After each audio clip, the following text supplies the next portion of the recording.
शुद्ध करून या चित्त शुद्ध करून या चित्त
भावे गावे गीत शुद्ध करून या चित्त तुझ भाव आहे देव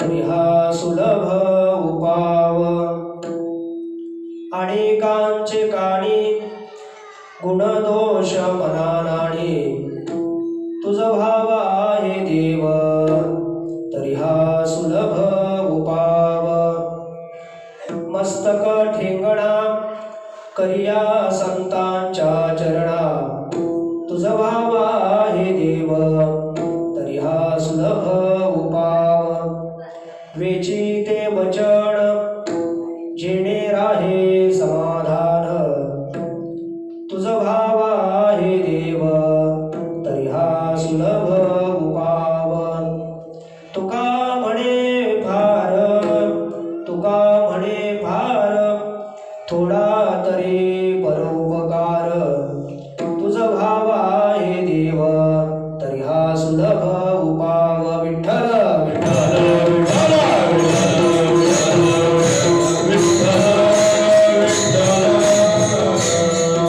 नमोस्तुनंताय सहस्रमूर्तये सहस्रपादाय शिशिरोरुबाहवे सहस्रनाम्ने पुरुषाय शाश्वते सहस्रकोटि युगधारिणे नमः नमः कमलनाभाय नमस्ते जलशायिने नमस्ते केशवानंत वासुदेव नमोस्तुते नमो ब्रह्मण्यदेवाय गोब्राह्मणहिताय च जगद्धिताय कृष्णाय गोविंदाय नमो नमः आत्मरूप गणेशु केलिया स्मरण होय सकळ विद्येंचे अधिकरण तेची वंदू श्री चरण श्री गुरूंचे ते नमस्कारुण्याता पांडुरंगा करू प्रथम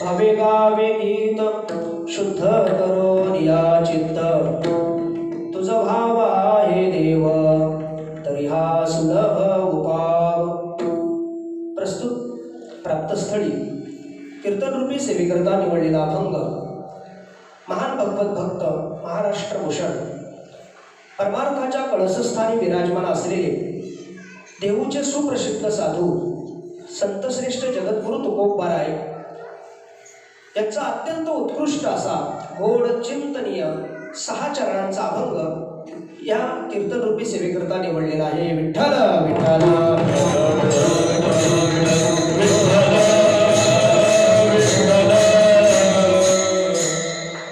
अखिलकोट ब्रह्मांड नायक सच्चिदानंद घन अकारण कारण करुणावरुणालय रुक्मिणी प्राण संजीवन भगवान पंढरीश परमात्म्याच्या असीम कृपेने तसेच साधकांचे मायेबाप आळंदी वल्लभ माऊली ज्ञानोबाराय देऊचे सुप्रसिद्ध साधू जगद्गुरु तुकोबाराय आदी करून सर्व संत महात्म्यांच्या कृपेने तसेच आपल्या परिसरातील या संप्रदायाचे थोर अभ्यासक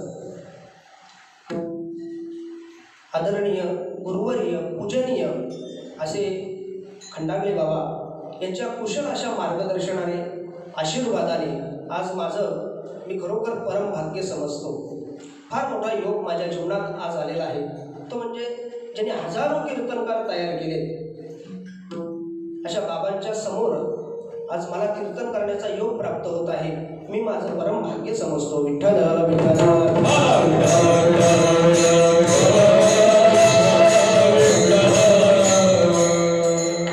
थोडक्यात आज माझी परीक्षाच आहे. फार मोठा राणी महाराजांनी हा सुवर्ण योग हा जमून आणलेला आहे. आज या ठिकाणी अनेक कीर्तनकार प्रवचनकार या ठिकाणी उपस्थित आहे. सर्व अभ्यासू कीर्तनकार या ठिकाणी आलेले. आदरणीय माझे वडील आमचे दादासुद्धा आज प्रथमच एवढ्या लांब या ठिकाणी माझ्या कीर्तनाला आलेले आहेत. कसे आले ते मला पण माहीत नाही, पण ते आज या ठिकाणी कीर्तनाकरता उपस्थित आहेत. तसेच माझे परम मित्र, सर्व शास्त्राचा ज्यांनी चांगल्या प्रकारे अभ्यास केलेला आहे, असे हरिभक्ती पारायण किरण महाराज घोसाळकर हे सुद्धा या कार्यक्रमाकरता त्यांची सुद्धा उपस्थिती आहे. अनेक या ठिकाणी प्रेमाच्या संबंधाने अनेक लोक आवर्जून या कार्यक्रमाकरता आलेले आहेत. राणी महाराजांवर प्रेम म्हणा, माझ्यावरती प्रेम म्हणा, आणि त्यांच्या माध्यमातून ही सगळी मंडळी आज लांब लांबून या ठिकाणी आलेले आहेत. आमचे अनुराम अण्णा आहेत, त्याचबरोबर नाना आलेले आहेत. काय मनात आलं का अजून त्यांच्या? इकडून आमचे मारुती दादा आले, इकडे आमचे साठे काका आलेत, बडेकर काका आहेत, नरेश महाराज आहेत, आदी करून सर्व मंडळी आमचे, सर्वात म्हणजे आमचे उमरेचे भगवान महाराज पाटील ते सुद्धा आज एवढ्या लांबून या कीर्तनाकरता उपस्थित झालेले आहेत. सर्वांचे मी खरोखर मनापासून आभारी आहे. तसेच या कार्यक्रमाकरता दोन्ही मृदंगाचार्य अतिशय उत्तम असे या ठिकाणी वाजवणी करत आहेत, साथ करत आहेत. आमचे आविष्कार महाराजसुद्धा या ठिकाणी आलेले आहेत. सुंदर गायक या ठिकाणी आहेत. संदीप महाराज यादव आहेत, तिकडून महेश महाराज आहेत, अतिशय सुंदर अशी त्यांनी चाल गायली. तसे तिकडे आमचे चुलते सुधीरभाऊ कर्णूक आहेत, आमचे भाऊ विठोबा कर्णूक, तसेच चुलते रामकृष्णभाऊ कर्णूक आणि आदरणीय राणी महाराजांचे ही सर्व संस्था या ठिकाणी या कार्यक्रमाकरता उपस्थित आहेत. आता सर्वांचं परिचय आमचे रेवाले मामा, आमचे संदीप भाई या सर्व कीर्तनाकरता उपस्थित आहेत. तुमच्या सर्वांच्या चरणी नतमस्तक होतो. सर्व श्रोतृवृंदांच्या चरणी नतमस्तक होतो. बाबांच्या चरणी नतमस्तक होतो. भगवान पंढरीश परमात्म्याच्या चरणी नतमस्तक होतो आणि आपल्या सेवेला सुरुवात करतो. विठ्ठल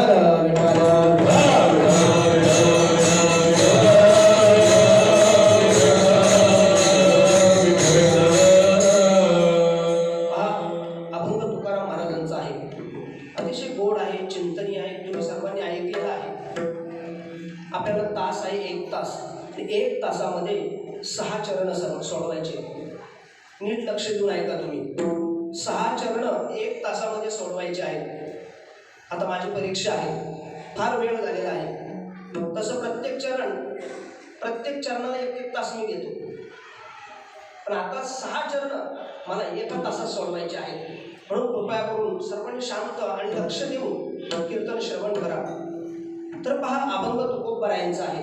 या अभंगात जगद्गुरु तुकोबराय भगवान परमात्म्याच्या प्राप्तीचा अतिशय सोपा उपाय आपल्याला या अभंगातून सांगतात. विठ्ठला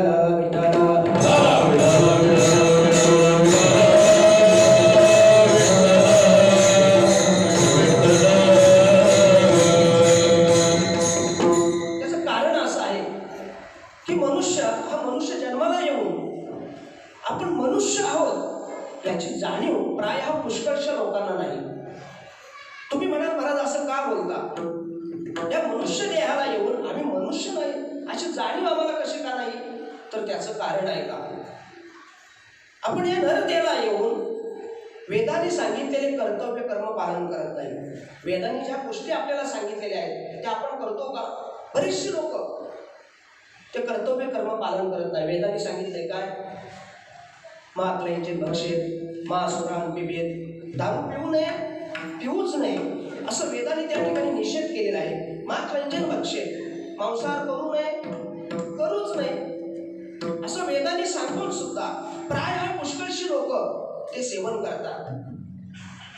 आणि त्यामुळं काय होतं, आपण कोण आहोत, आपले कर्तव्य काय याची जाणीव न झाल्यामुळे प्राय पुष्कळशी लोक पशुतुल्य आचरण करून आयुष्य संपलं की मरून जातात.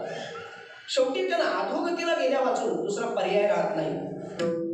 भगवान सुद्धा सांगतात, पाहे पा शरीराच्या गावा, जया लागे आले पांडवा, तो कार्या तू आगवा सांडोनिया. भगवान सांगतात, अर्जुना, हे लोक ज्या कामा करता या शरीर रूपी गावाला आलेले आहेत, तो सर्व कार्यभाग सोडून सांडून या इंद्रिय रूपी गावाच्या राजरस्त्यावर मी आणि माझ्यापणाच्या बडबडीने नाना प्रकारच्या विकारांचे समुदाय मिळून गोंधळ घालतात आणि शेवटी त्यांना त्याचा परिणाम असा भोगावा लागतो. अत्यंत निकृष्ट अशा योनीला जाऊन, पशु पक्षादी अशा निकृष्ट योनीला जाऊन नाना तऱ्हेचे दुःख यातना त्याला भोगावे लागतात. विठ्ठल विठ्ठल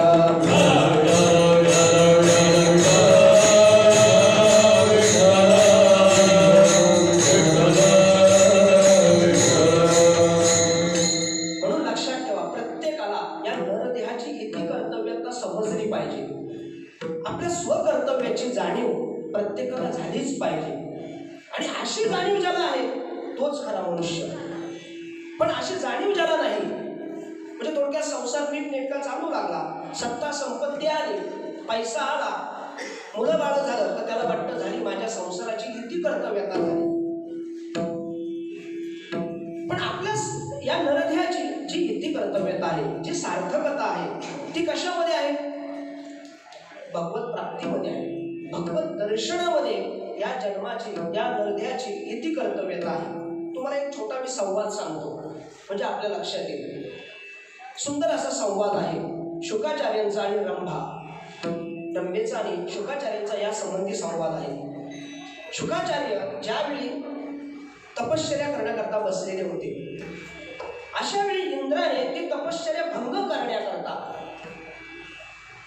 अप्सरा पाठवली, म्हणजे रंभेला पाठवलं. रंभेने नाना प्रकारच्या कला करून त्याला समाधीतून उत्थान केले आणि ते आपल्याकडे मोहित कसे होतील याकरता अनेक प्रयत्न ती करू लागली. पण ते शुकाचार्य होते, पूर्ण वैराग्य ज्याचं, शुकासारखे पूर्ण वैराग्य ज्याचे, विषय जिणून जे आले, जे शुकाधिक लागले, म्हणजे विषय जिंकून जे जन्माला आलेले ते कोण होते? शुकाचार्य होते. शुकाचार्य अजिबात तिला काय झाले नाही, मोहित झाले नाही, आकर्षित झाले नाही. खूप तिने प्रयत्न केला. शेवटी तिला राग आला, कंटाळा आला आणि ती त्याला म्हणू लागली, कोणाला? शुकाचार्याला म्हणू लागली, नीट लक्ष देऊन ऐका. काय सांगू लागली? की तुम्ही तुमचा हा सुंदर असणारा नरदेह, ते तारुण्यपण तुम्ही या तपश्चर्येमध्ये कशाला खर्च करता, कशाला व्यर्थ वाया घालवता? हा सुंदर जो नरदेह भगवंताने दिलेला आहे, जो तरुण देह आहे तुमचा तारुण्यामधलं, ते तुम्ही या जगाचा उपभोग घेण्याकरता काय करा, त्याच्यामध्ये घालवा, असं ती सांगू लागली. फार सुंदर ते काही श्लोक आहेत त्याच्यामध्ये. ती म्हणते, मार्गे मार्गे नूतनम च्युतखंडम खंडे खंडे कोकिलानां विराव रावे रावे मानिनी मानभंगो भंगे भंगे मनमथा पंचबाण. अशी ती रंभा कोणाला सांगत होते? शुकाचार्याला. काय सांगते? की तुम्ही हा जो नरदेह दिलेला आहे, हा जो तारुण्यपणा आहे, हा सुंदर देह आहे, तो नको तिथं तुम्ही काय करा, जगाचा उपभोग घेण्याकरता घालवा, स्त्री समागमामध्ये घालवा. अशी ती अनेक इंद्रियांचं, सर्व अवयवांचं वर्णन करून त्यांना आकर्षित करण्याचा ती रंभा प्रयत्न करत होती. अशा वेळी शुकाचार्य तिला उत्तर देतात. शुकाचार्य सांगतात, बाई तू जे सांगतेस ते कसं चुकीचं आहे हे मी सांगतो. त्यावेळी शुकाचार्य सांगतात, मार्गे मार्गे जायते साधू संग संगे संगे कृष्ण कीर्ती कीर्तव कीर्तव. विठ्ठल विठ्ठल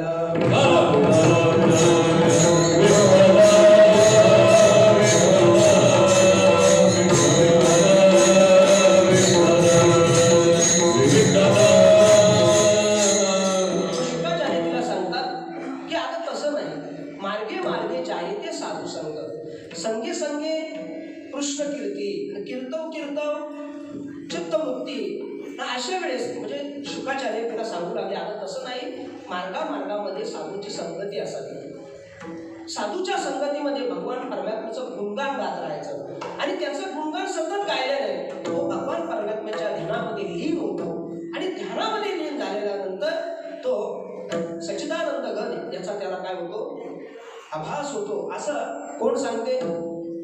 शुकाचार्य सांगतात. पहा, माझं नीट लक्ष देऊन ऐका. रंभा सुद्धा वृथागतम मनुष्य जीवितम, मनुष्याचं जीवन व्यर्थ आहे अशी कोण सांगते? व्यर्थ आहे असे शुकाचार्य देखील सांगतात. ती म्हणते जर मनुष्याने जन्मामध्ये स्त्रियाकडे आकर्षित नाही झाला, जगाचा उपभोग घेतला नाही, वृथा गतम मनुष्य जीवितम, त्या मनुष्याचं जीवन व्यर्थ आहे.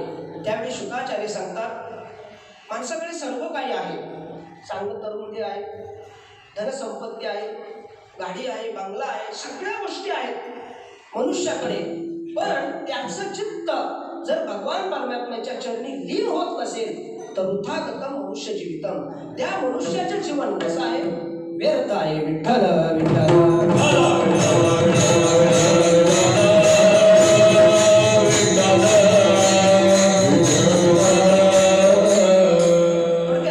शुकाचार्यांचे जे विचार आहे, शुकाचार्यांचा जो दृष्टिकोन आहे तो संतांचा आहे, तो साधू संतांचा आहे, तो कोबरायचा आहे. तो कोबराय देखील सांगतात या मनुष्य देहाला येऊन काय केलं पाहिजे, काय केलं पाहिजे. देवे दिला देह भजन भोमटा व दिले इंद्रिय हातपाय कान डोळे मुख बोलाया वचन, जेणे तू जोडशी नारायण नासे जीवपण भवरोग. किंवा महाराज सांगतात की भगवान या जन्माला येऊन भगवंताचं दर्शन घेणं म्हणजे जीवनाची सार्थकता होते. तुकाराम म्हणतात तुका म्हणे जन्माल्याचे सार्थक, तुका म्हणे जन्माल्याचे सार्थक,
परमात्मा दर्शनामध्ये आहे, भगवत प्राप्तीमध्ये आहे. आणि ज्याला भगवंताचं दर्शन होतं त्याच्या ठिकाणी असलेले सर्व संशयादी दोष निवृत्त होतात, सर्व कर्म नष्ट होऊन जातात अशी श्रुती माता सांगते. विद्यते हृदय ग्रंथी चित्यन्ते सर्व संशयाः क्षयन्ते चास्य कर्माणि तस्मिन् दृष्टे परावरे. श्रुती माता सांगते ज्याला भगवंताचं दर्शन होते त्याच्या ठिकाणी असलेल्या चित अचित ग्रंथीचे भेदन होते, सर्व संशयादी दोष निवृत्त होतात, सर्व कर्माचा ससेमिरा नायसा होतो. मागील परिहार पुढे रायक्षीण झालिया दर्शन एक वेळा असा अधिकारवाणीने उपदेश केलेला ऐकून एका पूर्व सुकृतवान साधकाला या पंढरीश परमात्म्याचं वर्णन ऐकून तुकोबरायाने असं वर्णन केलं आणि त्याने ऐकलं. ऐकल्यानंतर त्याच्या अंतःकरणामध्ये बदल झाला. त्याला असं वाटू लागलं की मला या परमात्म्याचं दर्शन केव्हा होईल. अशा अंतःकरणामध्ये त्याची तळमळ निर्माण झाली. कोणाच्याही होत नाही. ही तळमळ होण्याकरता, परमार्थाची आवड निर्माण करण्याकरता अंतःकरणामध्ये काय असलं पाहिजे, पुण्य असलं पाहिजे. पूर्वजन्मीचे पुण्य असेल तरच मनुष्य काय करतो, परमार्थ करतो, त्याला सवड मिळते. तर काही आपण पाहतो, आपण हरिनाम गावामध्ये सुरू होतो, जसं सुरू होतो तसं तो या मंडपात येत सुद्धा नाही, नाही तर रोज येतो. त्याला विचारलं का जात नाही, तर तो काय सांगतो, ते सुरू झाले, ते संपलं तर मी जात जाईल. पण याचं कारण काय आहे हे लक्षात ठेवा. जोपर्यंत पाप आहे ते पाप आपल्याला इकडे येऊ देत नाही, आणि पुण्य असेल तर आपण आल्याशिवाय राहणार नाही. हे मी नाही सांगत, हे तुकोबराय सांगतात. तुका म्हणे नाड पाप ठाके हिता आड. मनुष्याच्या हिताला जे आड येतं ते त्याचं पाप. आणि पूर्वपुण्य असेल तर त्याला भगवंताचं नामचिंतन, कीर्तनाला येईल, प्रवचनाला येईल, कथा करेल, सर्व काही करेल. जन्मोजन्मांतरी असेल पुण्य सामग्री तरीच नाम जिव्हाती येईल श्रीरामाचे. म्हणून परमार्थ करण्याकरता मनुष्याच्या ठिकाणी काय असलं पाहिजे? पुण्य असलं पाहिजे. तुकोबराय सुद्धा सांगतात, जन्मोजन्मी आम्ही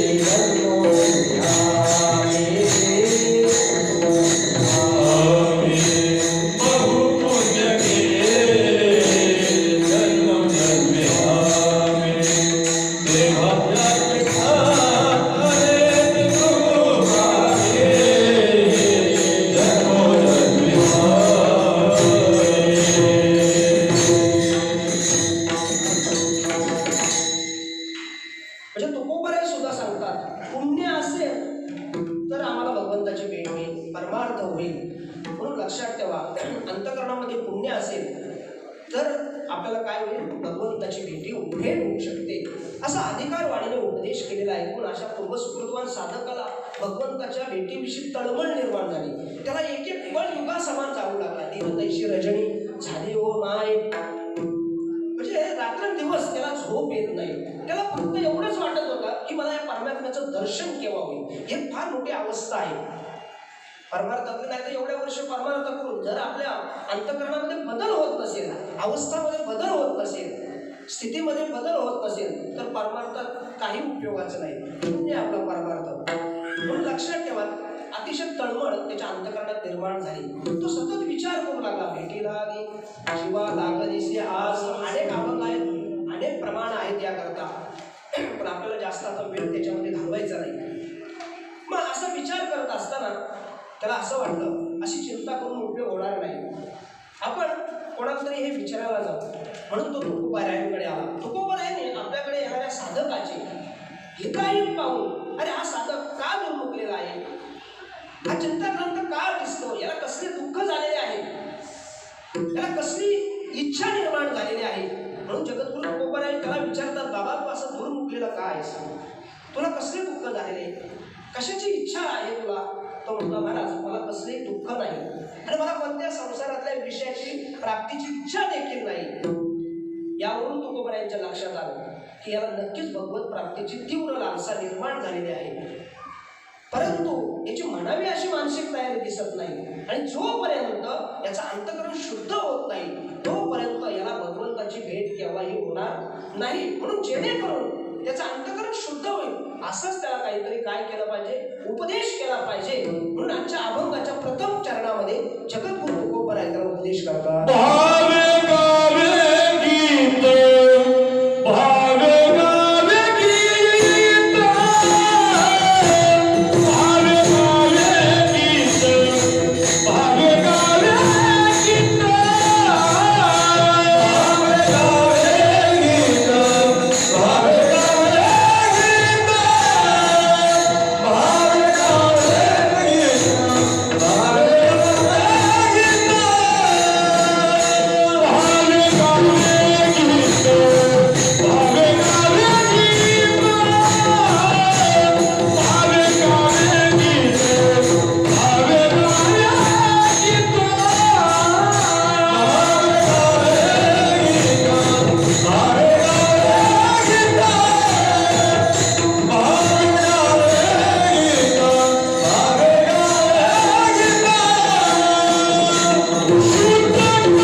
शास्त्रामध्ये जगद्गुरु तुकोबाराय शुद्ध चित्त करून भावयुक्त अंतकरणाने भगवंताचं नामचिंतन करा आणि त्यामुळे आपल्याला भगवंताची प्राप्ती होईल असं सूचित करतात।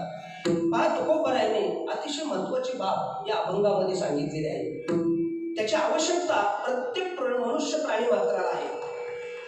विशेषतः परमार्थ करणाऱ्या साधकाला आपले भक्तीचे तत्व कुठे चुकतात याचं विवेचन, याचं मार्गदर्शन जगद्गुरु तुकोबाराय या अभंगातून करतात।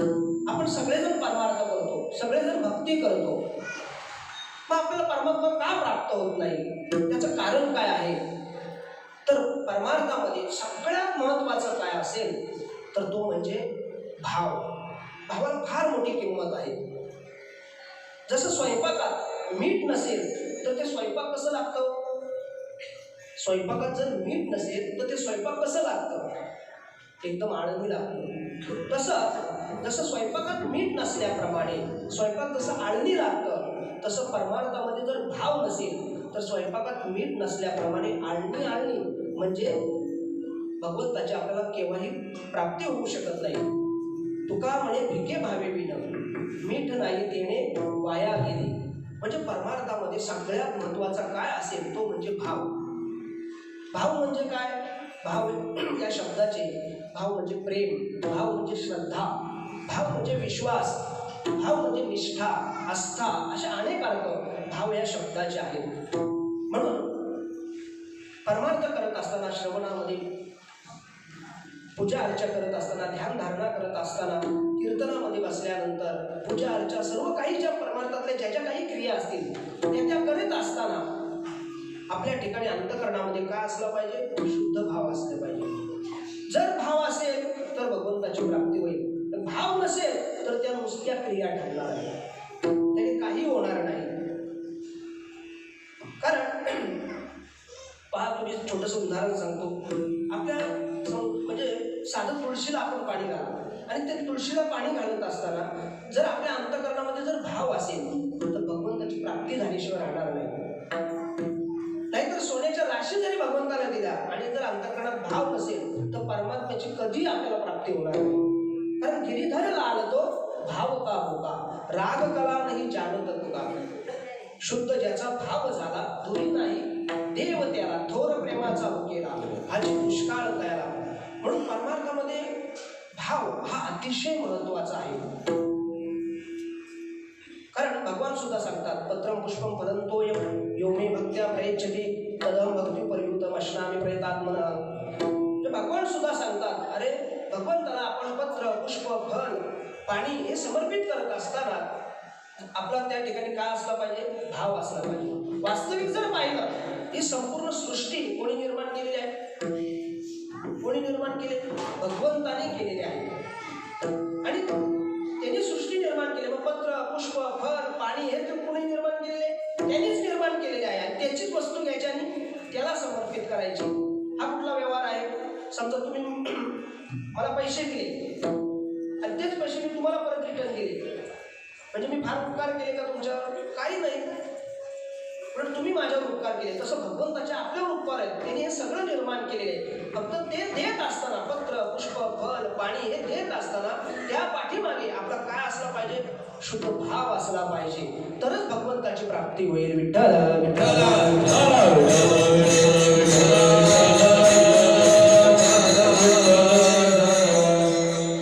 पहा, शास्त्रामध्ये काही भाव सांगितलेले आहेत। दास्य भाव आहे, सख्य भाव आहे, वात्सल्य भाव आहे, माधुर्य भाव आहे, वैर भाव आहे, अशा अनेक प्रकारचे भाव आपल्याला शास्त्रामध्ये पाहायला मिळतात। आता दास्य भाव म्हणजे काय? तर भगवान परमात्मा आपला मालक आहे आणि आपण त्याचे कोण आहोत? सेवक आहोत, नोकर आहोत, दास आहोत। अशा प्रकारचा जो भाव आहे त्याला काय म्हणतात? दास्य भाव। ही भक्ती कोणी केली? हनुमंतरायाने केलेली। दास्यत्व निकट हनुमंतीपे केले, म्हणजे ही दास्यत्व सेवा आहे, ही कोणी केलेली आहे? हनुमंतरायाने केलेली आहे। दुसरा आहे सख्य भाव, म्हणजे भगवान परमात्मा आपला कोण आहे? मित्र आहे, असं समजून त्याची भक्ती करणं। त्यामध्ये अर्जुन आहे, सुदामा आहे, सर्व गोपाळ आहे, यांनी जी भगवंताची भक्ती केली ती कशी केली? सख्य भावाने केलेली आहे। वात्सल्य भाव सांगितलेले. वात्सल्य भाव म्हणजे काय? परमात्मा आपला कोण आहे? माता पिता आहे असं समजून, किंवा भगवान परमात्मा आपला मुलगा आहे अशी समजून जी भक्ती आहे तिला म्हणतात वात्सल्य भक्ती.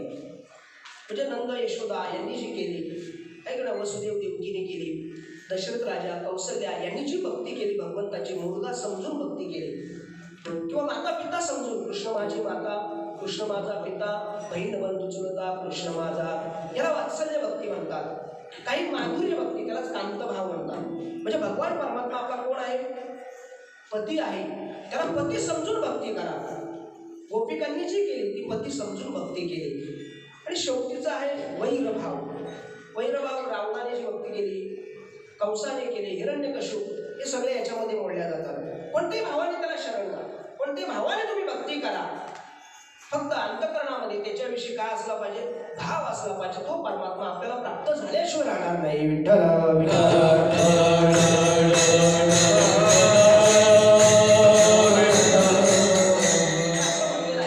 न काष्टे विद्यते देवो न पाषाणी न मृण्मये भावो हि विद्यते देवो तस्मात् भावो हि कारणम.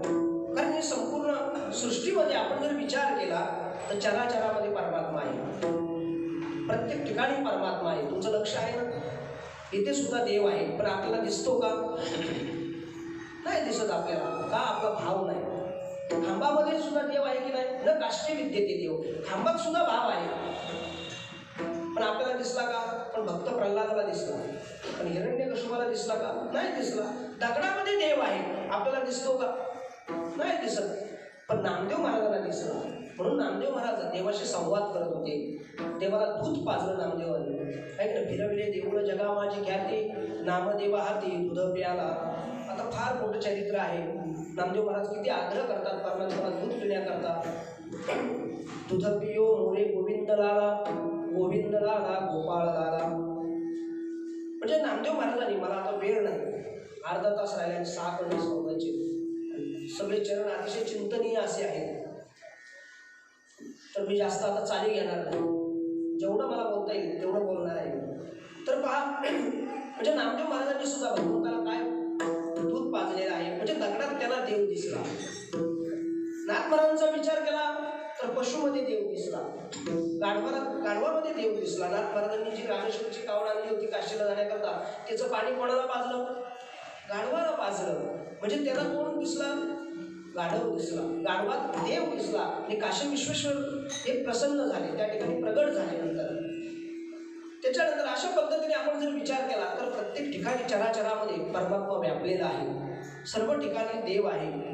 म्हणून लक्षात ठेवा, हा परमात्मा जर आकळावायचा असेल तर कशाने आकळावा लागतो? भावाच्या बळाने. भाऊ बळे आकळे एरवी ना कळे, करकळे आवळे तैसा हरे. पण आपल्याकडे भाव आहे. आपल्याकडे कोणता भाव आहे? अहम भाव आहे, द्वैत भाव आहे.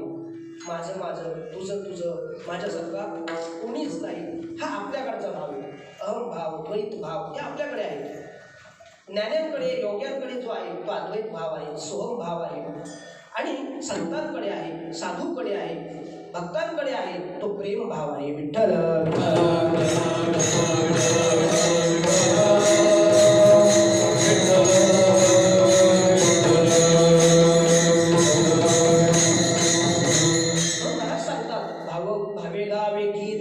शुद्ध करून या चित्त. आता इथं शब्द पण आलेले, तुम्ही जास्त त्याचा विस्तार करत नाही. तुकोबाराय गीत गायला सांगतात. गीत म्हणजे काय? यत गी येते तत् गीतम, जे गायल्या जाते त्याला गीत असे म्हणतात. थोडक्यात गाणं. पण इथं कोणतं नेमकं गाणं गायला सांगितलंय भगवंताने? तर दगडांचा डाळ कोण त्यांचा नाद, गीतिगात छंद नाद. म्हणजे येईल तैसा बोल रामकृष्ण. म्हणजे भगवंताचं नामचिंतन करायला सांगितलेलं आहे. पण कसं करायला सांगितलेलं आहे? भावे गावे गीत शुद्ध करून या चित्त, चित्त शुद्ध करून भगवंताचं नामचिंतन केलं पाहिजे. अंतःकरण अत्यंत शुद्ध असलं पाहिजे. नाहीतर महाराज सांगतात, नाम जपता वैखरी चित्त धावे विषयावरी, कैसे घडेल रे स्मरण, स्मरणा माझी विस्मरण. म्हणजे भगवंताचं नामस्मरण करत असताना अंतःकरणामध्ये काम, क्रोध, मद, मत्सर, दंभ, अहंकार हे जे काही असूयाचे दोष आहेत त्या अंतःकरणामध्ये येता कामा नये. शुद्ध चित्ताने, निर्मळ अंतःकरणाने भगवंताचं नामस्मरण केलं पाहिजे. आणि तेव्हाच परमात्मा आपल्या ठिकाणी राहतो. तुका म्हणे चित्त करा रे निर्मळ एवढे गोपाळ राहे तेथे. म्हणजे शरीर जे आहे ते आतून बाहेरून कसं असलं पाहिजे, शुद्ध असलं पाहिजे. हेच खरी संतांची पूजन आहे. शुद्धचर्या आहे संतांचे पूजन. लागतच नाही धनवित्त. म्हणजे अंतकरण आतून बाहेरून स्वच्छ असलं पाहिजे. भगवान सांगतात की पहा, एरवी तरी पंडू सुता अंतर शुद्ध नसता, बाहेरी कर्म सर्वता विटंबुका, मृत जैसा शृंगारीला, गाढव तीर्थी नानीला, कडू दुधिया माखीला, गुळे जैसा. म्हणजे भगवान सांगतात अर्जुना, अंतकरण शुद्ध नसताना केवळ शरीराने कर्म करीत राहणे ही विटंबना नाही का? यासाठी उदाहरण दिले माऊली ज्ञानोबरायांनी. मृत जैसा शृंगारीला म्हणजे मेलेल्या माणसाला किती तुम्ही अलंकाराने त्याला सजवा, किती अलंकार त्याच्यावरती घाला, त्याच्यात काय बदल होणार आहे का? काही बदल होणार नाही.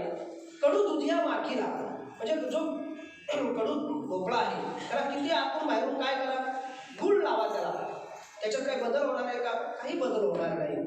गाढव तीर्थी नाणीला, आणि गाढवाला तीर्थामध्ये गंगेच्या याच्यामध्ये पाण्याने किती स्वच्छ धुवा, त्याच्यात काही बदल होणार आहे का? तो घोडा होणार आहे का? काही बदल होणार नाही. मला एक उदाहरण सांगतो म्हणजे तुमचं लक्ष माझ्याकडे राहील. एकदा बिरबल बादशाहच्या सभेमध्ये जायचा. त्यावेळी तो बादशाह बिरबलाला नेहमी म्हणायचा, काय म्हणायचा? बिरबल हमको ब्राह्मण बनाव. काय म्हणायचा? बिरबल हमको ब्राह्मण बनाव. पण बिरबलाला वाटायचं या मुसलमानाचा ब्राह्मण होईल कसा? पण नेहमी हा गेला का याचं एवढाच प्रश्न असायचा की बिरबल हमको ब्राह्मण बनाव. हा विचार करायचा, किती दिवस चालायचा. एके दिवशी त्यांनी उत्तर दिलं. तो म्हटला ठीक आहे, एकादशी के दिन, तो उद्या एकादशी आहे, एकादशी के दिन सुबह 7 बजे तक गंगा नहाने को आएगा, फिर हम आपको ब्राह्मण बना दूंगा. ठीक आहे, ठरल्याप्रमाणे एकादशीच्या दिवशी तो बादशाह कुठे गेला? गंगेच्या काठावरती सर्व सैनिकांना घेऊन आपल्याबरोबर सेवक घेऊन बरोबर जात आहे. गेल्यानंतर बिरबल याच्या अगोदरच गंगेवरती काय करत होता? एक गाढव धुत होता. स्वच्छ असं साबणाने त्याला धुत होता.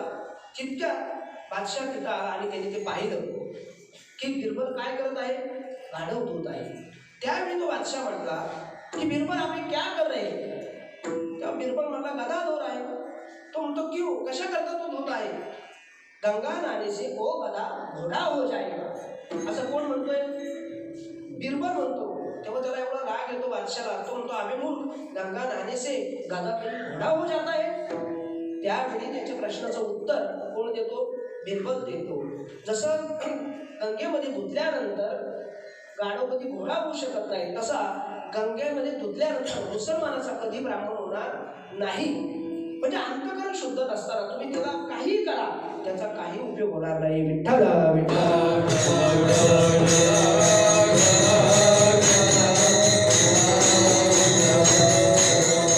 तात्पर्य मला एवढं सांगायचं आहे की भगवंताचं नामचिंतन करत असताना, परमार्थ करत असताना शरीर आतून बाहेरून अतिशय स्वच्छ असलं पाहिजे. त्यावेळी त्याला परमात्म्याची काय होत असते? प्राप्ती होत असते. भावे गावे गीत शुद्ध करोनिया चित्त.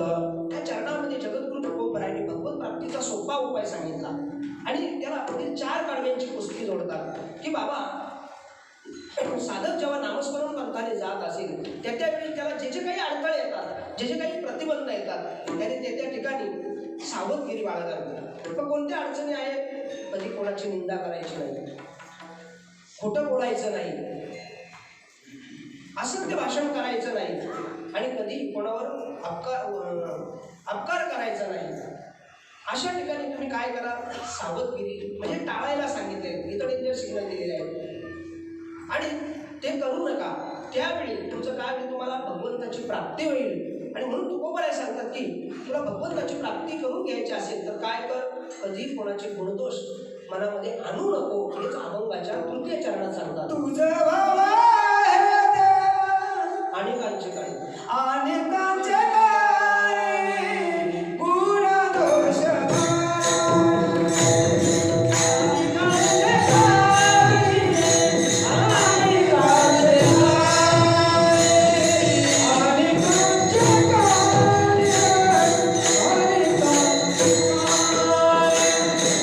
Ani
गुणदोष मना नाणे. तुकोबराय सांगतात की इतरांचे गुणदोष कानाने ऐकू नको, किंतु मनामध्ये सुद्धा त्यांची कल्पना येऊ देऊ नकोस, कारण त्याने आत्मवंचना होते. परत स्वभाव कर्माने प्रशंसेन न गरीयत विश्वमेकात्मकं कर्म प्रकृत्या पुरुषेन च. कारण संपूर्ण सृष्टी हे त्रिगुणात्मक आहे. त्यामुळे सत्वगुण, रजगुण आणि तमोगुण, सत्वगुणामुळे शांत कर्म, रजगुणामुळे मिश्रित कर्म आणि तमोगुणामुळे अत्यंत भयंकर दोषमय कर्म, हे कर्म स्वाभाविक होत असताना आत्मेच्छुक साधकाने कोणत्याही कर्माची निंदा व स्तुती करू नये. कारण एकाची स्तुती केली तर बाकीचे कर्म वाईट असा सहजच दोषारोप होतो. असं म्हटलेलं आहे, पाचा माझी भरेपण एकाचे वानिता आपण इतर जे चौघे जण सहज जाण निंदिले. 5 मंडळी बसलेली आहेत, त्यातील एकाचे भलेपणाची जर आपण स्तुती करू लागलो की म्हटलं आपण फार मनुष्य चांगला आहे.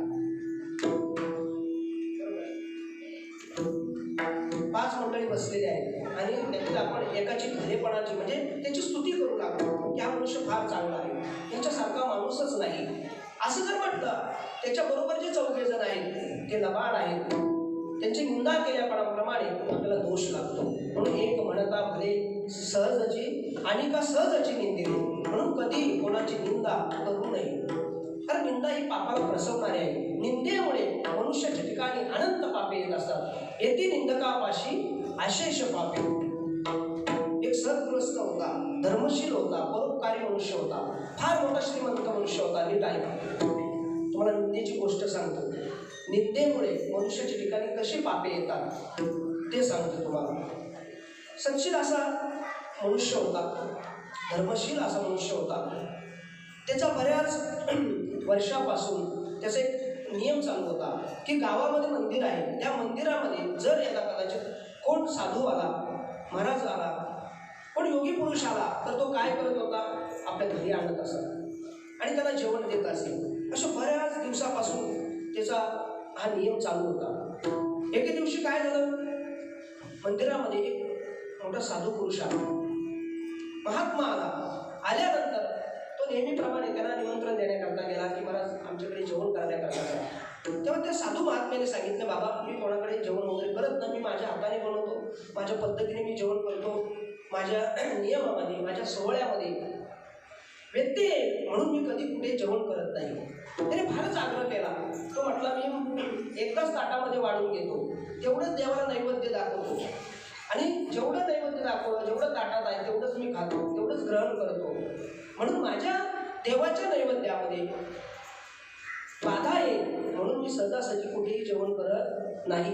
अशा पद्धतीने त्यांनी सांगितल्यानंतर आता हा सत्पुरुष होता, त्यांनी फार हट्ट केला, आग्रह केला, खूपच त्याने आग्रह केला. केल्यानंतर महाराजांनी त्याला नंतर होकार दिला. म्हटलं चल ठीक आहे, तुम्ही सांगा तसं. तो म्हटला, आम्ही काय करतो, स्वयंपाक बनवतो. त्याने सुद्धा घरी गेल्यानंतर स्वयंपाक बनवला, घर अतिशय रांगोळी वगैरे काढली आणि सगळं काही नियमामध्ये त्यांनी जे सांगितलं तशा पद्धतीने केलं आणि महाराजांना घरी आणलं. आणल्यानंतर समोर ताट वाढलेलं आहे, महाराजांना बसण्याकरता पाठ दिलेला आहे, लक्ष देऊन ऐका. आणि महाराज देवाला त्यांनी प्रोक्षण म्हणजे नैवेद्य वगैरे दाखवलं आणि त्यातला एक घास उचलला आणि तोंडात घालणार तितक्या त्या नैवेद्याच्या ताटामध्ये त्याला उंदराच्या लेंडी दिसली. त्याला एवढा संताप झाला, एवढा वाईट वाटलं, इतकं वाईट वाटलं की आज माझ्या देवाच्या ताटामध्ये नैवेद्यामध्ये काय आहे, उंदराच्या लेंडीचं मी नैवेद्य दाखवलेलं आहे आणि ते नैवेद्यामध्ये असल्यामुळे मला सुद्धा ते खाणं भाग पडणार आहे, मला सुद्धा खायला लागणार आहे. म्हणून त्याने तो घास उचलला आणि त्या घर धन्याला, त्या सद्गृहस्थाला दाखवून सांगितलं की या पापाच्या मोबदल्यात तू निपुत्री पोषील. असं काय दिलं त्याला, शाप दिला. आणि त्याने ते सर्व जेवण ग्रहण केलं आणि जेवण झाल्यानंतर ते निघू लागले. जात असताना तो सद्गृहस्थ काय केलं, त्यांनी त्याचे चरण धरले आणि विनवणी करू लागला, फार विनंती करू लागला, महाराज मला क्षमा करा, माफ करा, माझ्याकडून हे मुद्दाम घडलेलं नाही, हे नजर चुकीने झालेलं आहे, असं तो खूप काही सांगू लागला. आता साधूच आहेत ते, साधूचं अंतःकरण दयाळू असतं, त्याने लगेच सांगितलं की ठीक आहे बाबा, पण पण तुला या पापातून मुक्त होण्याकरता तुला मी जे काही सांगतो ते करावं लागेल. तो म्हटला ठीक आहे, तुम्ही सांगाल ते करतो मी. त्यावेळी त्या साधूने सांगितलं की तू 1 महिनाभर असा ना असं वाग की सगळी लोक तुझी काय करतील, निंदा करतील. आणि सगळ्या लोकांनी निंदा केली म्हणजे तू त्या पापातून काय होशील, मुक्त होशील. असं वाग तू 1 महिनाभर. आणि ते साधू निघून गेले. आता गेल्यानंतर हा सत्शील मनुष्य, धर्मशील, परोपकारी असा मनुष्य होता. आता गावात त्याची कोण कशी निंदा करणार, त्याला प्रश्न पडला. हा विचार करू लागला आता काय करावं, कोण आपली निंदा करणार गावामध्ये, असा विचार करत असताना एकदम त्याच्या मनामध्ये आलं की गावाच्या बाहेर काही वेश्या राहतात, त्यांना आपण आपल्याकडे बोलून घेऊ.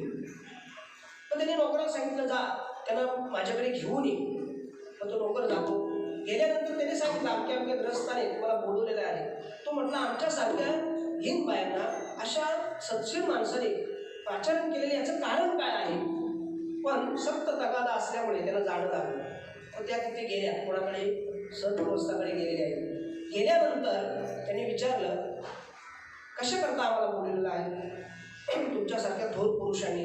त्या म्हटल्या बाई तुम्ही कशा करा असेल मला त्याची काही घेणं नाही, फक्त तुम्ही 1 महिनाभर असं करा की तुम्ही रोज माझ्याबरोबर या रथामध्ये बसून एक बाजारातून मला वेशीच्या बाहेर जाऊन एक आपण रोज चक्कर मारायची, परत तुम्हाला तिथे सोडून तुम्ही तुमच्या घरी निघून जा.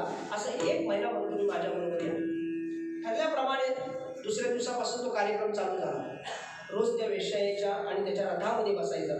आणि ज्यावेळी गावाच्या बाहेर फिरत होता आणि ज्याने हे दृश्य पाहिलं ते काय करत होते, त्यांना हार घालत होते. सगळे हार म्हणतात. सगळ्यांनी काय केलं, हार घातला असेल सगळ्यांनी, त्याला आरती केली असेल त्यांची. ज्याने हे दृश्य बघितलं मग प्रत्येकजण ज्याला जे वाटेल तसं ते बोलू लागले. अहो आमच्यासारखा महाराज एखाद्या हॉटेलमध्ये गेला, नुसता पाणी पिऊन बाहेर आला ना, लोकांना लय प्रश्न पडतात. गेलाच कुठं, नेमकं काय केलं, फार प्रश्न असतात. नुसतं पाणी पिऊन बाहेर येतो तर एवढे प्रश्न.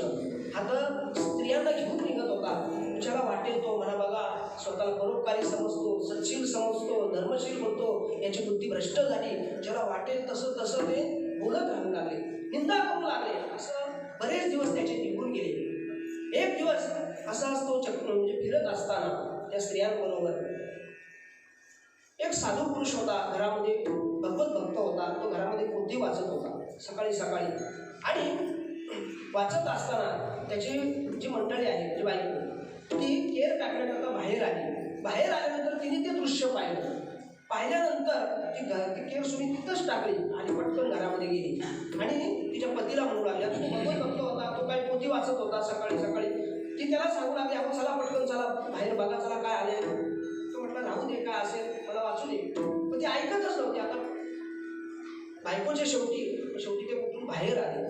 आल्यानंतर त्याने ते बघितलं तेव्हा ती सांगू लागली बघा हा कसा भ्रष्ट झालेला आहे, स्वतःला काही काय समजतो, सत्शील समजत होता, अख्ख्या गावात त्याची चर्चा आहे, त्याने जीवनात बर्बाद केलेला आहे, कलंक लागलेले आहे त्याच्या जीवनाला. असे सांगत असताना तो भगवत भक्त होता, योगी पुरुष होता. त्याने अंतःकरणामध्ये जाणून घेतलं की या सद्गृहस्थाचं नेमकं काय आहे, हा कशा करता हे करत आहे हे तिने जाणल्यानंतर त्याच्या लक्षात आला. आणि मग तो बायकोला रागवून म्हटला तू मूर्ख आहेस, तुला कळत नाही या सद्ग्रस्ताचे सगळे पाप क्षालन होऊन चाललेले आहेत, फक्त 2 पाठीपाप शिल्लक राहिलेले आहेत. आणि ते सुद्धा तू त्याची निंदा केल्यामुळे एक तुझ्या डोंबल्यावर आणि दुसरं ते दृश्य मी पाहिल्यामुळं, दुसरं पाठीपाप माझ्या डोंबल्यामुळं. हे कशामुळं घडलं, केवळ निंदा केल्यामुळे. म्हणून कधी कोणाची निंदा करू नये, कारण निंदेमुळे अनंत पाप मनुष्याच्या ठिकाणी येत असतात. कबीर महाराज म्हणतात निंदा मत करना किसकी सच्ची बात कबीर जी की, साचा झूठा दोनों भाई खुदा ने बनवाई, भगत की निंदा भगत करे सो कोई नरक में गया, निंदा मत करना किसकी सच्ची बात कबीर जी की, कौरव पांडव दोनों भाई एक सच्चा एक झूठा, झूठा तो नरक में गया, साचा सच्चा वैकुंठ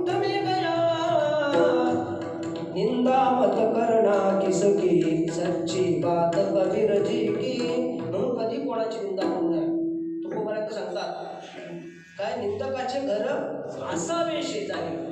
गावात सुद्धा नाही सांगितलं, गावाच्या बाहेर सुद्धा नाही सांगितलं. कुठं सांगितलंय? शेजारी असावं. त्याचं कारण आहे ना, काही न करता आपले पाप धुतल्या जातात. काही न करता सहज जातात. करून त्याची लोकांनी निंदा केली पाहिजे आपली. का? आपले पाप धुत जातात. म्हणून लक्षात ठेवा. पण काही लोकांना एवढी वाईट सवय लागलेली असते, उगेच बसलं तर ते चव्हाट्यावर बसल्या का झाल्या गप्पा सुरू. अमके असा तमका तसा, अमकी अशी तमकी तशी. आपण जर विचारलं ना, बाबा असं का बोलतोस, तो म्हटलं काय त्या रावसाहेबांनी असे वाईट कृत्य करावे का? आपण म्हणतो त्याला काही करू, आपण स्वतःचं आत्मनिरीक्षण करा. म्हणजे आपल्याला समजेल काय सर्व गुणदोषांचा उकिरडा कुठं आहे? आपल्या जवळच आहे. कसं या पाप पुण्य पाहू आणि कांचे मज काय त्यांचे गुन्हे असेल. कशा करता दुसऱ्याचे पाप पुण्य पाहायचं? आपल्या जवळ काय कमी आहे का? म्हणजे त्याला म्हणतात लोकांच्या डोळ्यातलं काय दिसतं? कुसळ दिसतं का मुसळ? काय दिसते? कुसळ दिसते. पण आपल्या डोळ्यातली मुसळ दिसत नाही. तर थोडक्यात कधी कोणाची निंदा करू नये. जशी निंदेचे श्रवण नको माझे कानी, तुकोबाराय सांगतात. या निंदेचं श्रवण सुद्धा नको. बधीर करून ठेवी देवा. माझं काम काय कर? बधीर करून ठेव. आणि स्तुती सुद्धा नको, ती पण घातक आहे. स्तवन या नरा केला आयुष्याचा मातेरा. म्हणून तुकोबाराय सांगतात, बाबांनो भगवंताची प्राप्ती करून घ्यायची आहे ना, कधी कोणाची निंदा करायची नाही. आणखी मला सांगतात की तुम्हाला भगवंताची प्राप्ती करून घ्यायची असेल तर संतांची संगती करा, त्यांच्या चरणावरती लीन व्हा. अभंगाचं चतुर्थ कड मस्तक ठेंगणा,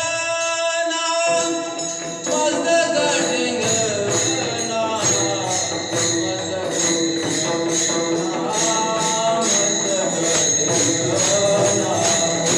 मस्तक ठेंगणा, मस्तक ठेंगणा,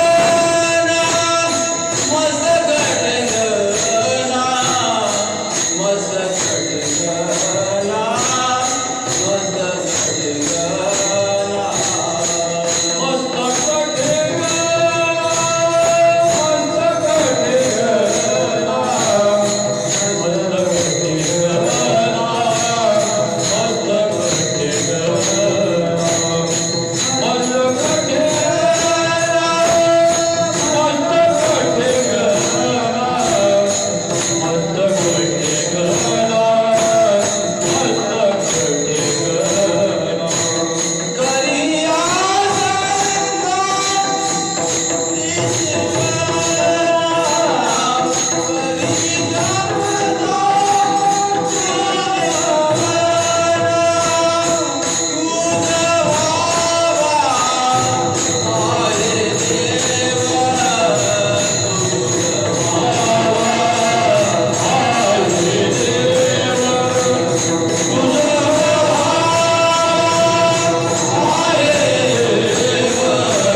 मस्तक ठेंगणा करिया संतांच्या चरणा.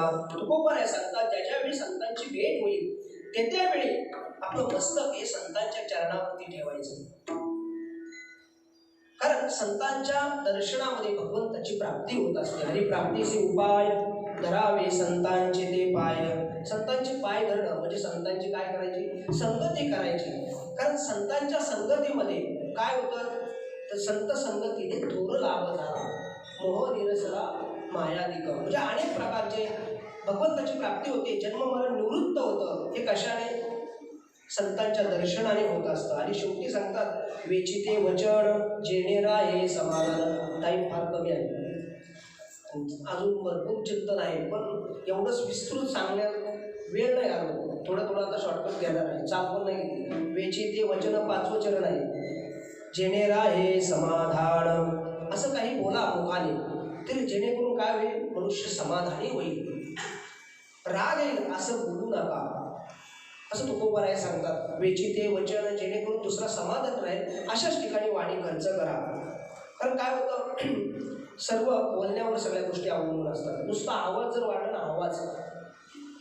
नुसता आवाज वाढला तर एका चुलीच्या 2 चुली होतात. एका सप्ताहाचे 2 सप्ताह, एका दिंडीच्या दोन दिंडी एका पार्टीच्या, नुसता आवाज वाढला तर या सगळ्या गोष्टी घडत असतात. म्हणून बातों में बात, बातों में लाल, बातों में घात, बातों में घी शक्कर. म्हणजे बोलण्याने चांगलंही होतं, बोलण्याने वाईटही होतं, बोलण्याने लोक पायाही पडतात आणि बोलण्याने लोक चपलीने पण मारतात. बोलण्याची अक्कल नसेल तर काय घडतं तुम्हाला सांगतो, थोडक्यात सांगतो, लगेच निघून जातो पुढे. एक शेठजी होता, त्या शेठजीकडे एक मनुष्य पैसे मागण्याकरता गेला. तो म्हटला तुला पैसे देतो, पण तू काय कर, तू संध्याकाळी ये माझ्याकडे. म्हणून तो काय करतो, गृहस्थ त्या शेठजीकडे आपला मुलगा पाठवतो आणि तो मुलगा त्याच्याकडे जातो आणि त्याला सांगतो की आता शेठजीचं दुकानवरती होतं माडीवरती, तो वरती जातो माडीवर आणि शेठजीला सांगतो की आमच्या गृहस्थाकडून आलेला आहे, थोडीफार पैशाची मागणी करत आहे. तो म्हटलं ठीक आहे, तुला पैसे देतो मी. पण हा पैसे मागतो आणि मोठमोठ्याने हसू लागतो. तो शेठजी म्हटलं तुला पैसे देतो मी, पण तू हसतो काय, तुझ्या हसण्याचं कारण काय आहे. त्यावेळी तो मनुष्य सांगतो, तो मुलगा सांगतो की शेठजी तुम्ही इतके जाडजूड आहात, तुमची ढेरी इतकी लांब रुंद आहे आणि माडीचा जिना पाहिला तर अति संकोचित आहे, खूप लहान आहे. समजा तुम्ही माडीतच मेला तर तुम्हाला बाहेर कसं आणायचं, म्हणून मला असं म्हणतो. आता शेठजीला त्याच्या बोलण्याचा एवढा राग आला, हा पैसे मागायला आलाय का माझी थट्टा करायला आलाय. शेठजीने नोकराला बोलवलं आणि सांगितलं याच्यात 2 मुस्काटी दे आणि याला खोलीत कोंडून ठेव. तर येतो 2 मुस्काटी देतो, ठेवतो खोलीमध्ये कोंडून ठेवतो. वडील विचार करतात मुलगा अजून आला नाही म्हणून दुसऱ्या मुलाला पाठवला, जा बघून ये, विचारू नये, चौकशी करू नये. तो जातो शेठजीकडे आणि सांगतो की आमचा माझा भाऊ आला होता, कुठे गेला, अजून घरी आला नाही तो. तेव्हा सगळी घटना शेठजी त्याला सांगतो. तेव्हा हा म्हणतो काय मूर्ख माझा भाऊ आहे, एवढी अक्कल नाही त्याला. समजा शेठजी माडीतच मेला तर त्यांचे हातपाय तोडून बाहेर काढू, नाही तर माडीच पेटून देऊ, नुसता वाद घालत बसलाय. आता शेठजीला त्याच्या पण बोलण्याचा राग आला, त्याला पण तसंच केलं, 2 ठेवून दिले आणि खोलीत कोंडून ठेवलं. शेवटी बाप येतो तिथे आणि बाप विचारतो सर्व, माझी मुलं आले अजून घरी आले नाही. त्यावेळी दोघांची जी काही कहाणी आहे, घडलेली घटना आहे, ती कोणाला सांगतो, त्याच्या बापाला सांगतो. बाप म्हणतो जाऊ द्या, क्षमा करा, मूर्ख आहेत माझी मुलं, त्याला काय अक्कल नाही म्हटले, क्षमा करा त्याला, ती कुठं ती पोटाखाली आलेली आहे. काय म्हणतो, पोटाखाली आहे. शेठजी म्हणतो पोटाखाली आलेली म्हणजे काय. तेव्हा हा त्याला पुन्हा सांगतो, शेठजी समजा तुम्ही मेलात, तुम्ही मेल्यानंतर तुमच्या बायकोने दुसऱ्याशी लग्न केलं आणि मग केल्यानंतर त्या माणसाची जी तुमची मुलं आहेत ती कोण आहेत, त्याची कळते ना तुम्हाला, पोटाखाली आलेली आहेत. शेठजीला त्या पण बोलण्याचा राग आला. शेठजीने तिघाला जवळ घेतली, म्हणजे पहिल्याने पण काय केलं, शेठजीला मारून टाकलं. दुसरा आला त्याने पण हातपाय धरून त्याला मारूनच टाकलं. हा आला त्याने पण काय केलं, मारूनच टाकलं. म्हणजे तिघाला जवळ घेतलं आणि चप्पल काढून तिघाला मारून दुकानाच्या बाहेर हाकून दिले. मग हे घडलं कशामुळे घडलं, केवळ बोलण्यामुळे. म्हणून बोलत असताना विचार करा, बोलल्यानंतर विचार करण्यापेक्षा बोलण्याच्या आधी विचार करा आणि मग बोला. भगवान सांगतात अनुद्वेगकं वाक्यम सत्यम प्रिय हितांचे स्वाध्याय व्यसनांचे वाङ्मयं तप उच्यते. भगवान सांगतात कधी कोणाचा मनाचा उद्वेग होईल, मनाला दुःख वाटेल अशा ठिकाणी वाणी खर्च करू नका. सत्य बोला, प्रिय बोला, कधी कोणाला दुःख होणार नाही. नुसतं सत्य बोलायचं पण नाही, खरे बोले तरी फुकासाठी जोडे आहे. म्हणजे सत्य बोलणाऱ्याचा काय होतं, विजय होतो. सत्यमेव जयते. आणि सत्य बोलणाऱ्याला भगवंताची काय होते, प्राप्ती होते. आता त्याच्यावर भरपूर विषय आहे. सत्य म्हणजे नेमकं काय, नुसतं खरं बोललं म्हणजे ते सत्य होत नाही, याची पण फार मोठी उदाहरणं वगैरे आहेत, फार मोठा विषय आहे. पण सत्य बोलावं, कसं बोलावं, प्रिय बोलावं, याच्याबद्दल थोडंसं सांगतो. सत्यम ब्रूयात प्रियम ब्रूयात न ब्रूयात सत्यम प्रियम सत्यांचे नानृतम प्रियात एष धर्म सनातन. हा शास्त्रकार सांगतात मनुष्याने सत्य बोलावं, पण ते सत्य कसं असलं पाहिजे, प्रिय असलं पाहिजे. सत्य कसं असलं पाहिजे, प्रिय असलं पाहिजे. सत्य अप्रिय बोलू नये. कसं का, तुम्हाला उदाहरण सांगतो बा, नीट लक्ष देऊन ऐका. आता म्हणाल कीर्तनकारांनी शिव्या दिल्या आहेत म्हणून नीट लक्ष देऊन ऐका सगळ्यांनी. एक वाक्य तुमच्या समोर ठेवतो मी. काय वाक्य आहे, बाळू तुझे वडील कुठे गेले. ऐकलं का सगळ्यांनी वाक्य, काय वाक्य आहे, बाळू तुझे वडील कुठे गेले. आता हे वाक्य सत्य आहे का नाही, आणि कानाला कसं वाटतं, गोड वाटतं की नाही, ऐकायला गोड वाटतं की नाही. पण हेच जर वाक्य उलटून बोललं, बाळ्या तुझ्या आईचा नवरा कुठे गेला, वाक्य सत्य आहे, तेच आहे, अर्थ एकच आहे. पण अप्रिय आहे. पहिलं वाक्य सत्य पण आहे, प्रिय पण आहे. दुसरं वाक्य सत्य आहे पण कसं आहे, अप्रिय आहे. म्हणून सत्य बोला पण प्रिय बोला. विठ्ठल विठ्ठल.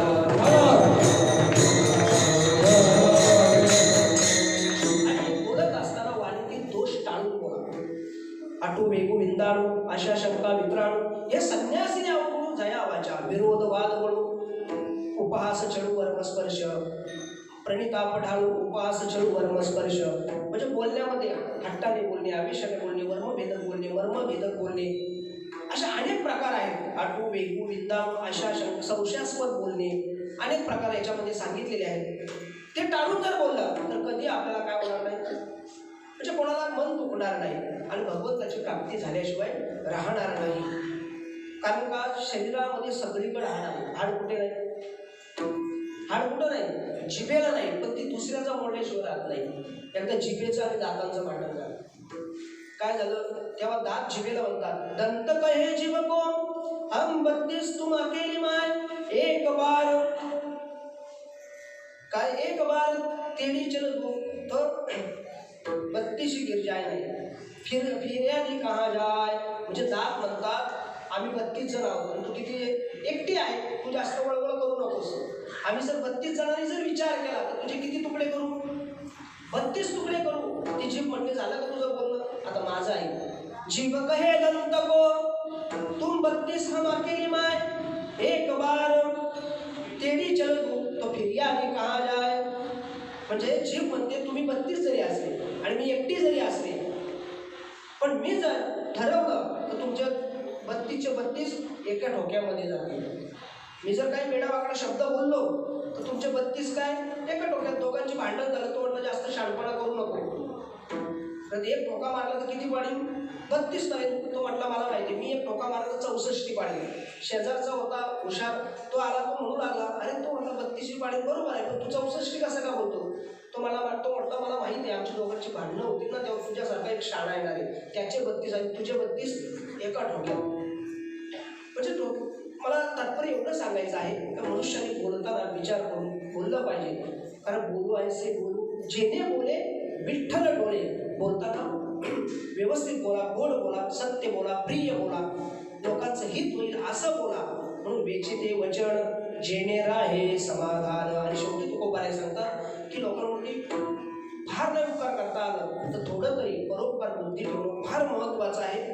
अभंगाच्या शेवटच्या चरणात तुकोबाराय सांगतात,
थोडा तरी परोपकार.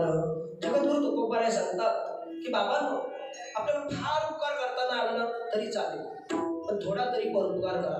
नाही तुम्हाला दही देता येत, नाही दूध देता येत, नाही तूप लोकांना देता येत, पण ताकाचे उपकार तरी करा. कारण परोपकारासारखं पुण्य त्या जगात दुसरं कोणतं नाही. परोपकार पुण्याय पापाय परपीडनम किंवा पुण्य परोपकार पापते परपीडा. म्हणून जीवनामध्ये सगळ्यात मोठं पुण्य कशामध्ये असेल ते परोपकारामध्ये आहे. म्हणून आता म्हणून तुकोबऱ्या सांगतात, तुका म्हणे फार थोडा तरी परोपकार. एकदा संप्रदायाच्या नियमाप्रमाणे भगवान पांडुरंगाचं आपण भजन करू. विठोबा रखुमाई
तुका म्हणे फार थोडा तरी परोपकार. तुझ भाव आहे देव तरी हा सुलभ उपाव. तुकाराम महाराज सांगतात, बाबांनो लोकांवरती फार उपकार नाही करता आलं, थोडा तरी परोपकार करा. कारण या सृष्टीमध्ये असे काही पदार्थ आहेत की त्यांचा संपूर्ण जीवन परोपकार करत आहे. परोपकाराय पुण्याय परोपकाराय फलंती वृक्षाः परोपकाराय दुहंती गावः परोपकाराय वहंती नद्या परोपकाराय उत्तम शरीरम. म्हणजे परोपकाराकरता नद्या वाहतात, परोपकाराकरता गाई दूध देतात आणि परोपकाराकरता वृक्ष फळं देतात. म्हणून हे शरीर देखील कशा करता आहे? परोपकाराकरता आहे. म्हणून आता भरपूर परोपकाराचं सांगण्यासारखं आहे, खूप मोठं चिंतन आहे. जास्त आता वेळ घेत नाही, तर 11 वाजले आणि आमच्या दादांना तर बाबा बसले, त्यांना टायमाचे मान दिलेले असतात. किरण महाराजांनी पण सांगितलं 11च्या पुढं जायचं नाही, त्यांच्या शब्दाला मान देते मी. म्हणून परोपकाराय पुण्याय पापाय परपीड. किंवा तुका म्हणे फार थोडा तरी परोपकार. ज्ञानेश्वर माऊली ज्ञानराज माऊली महाराज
बोललो असेल त्याच्यामध्ये जे काही न्यून वाटले असेल त्याच्यामध्ये अधिक भर झाला.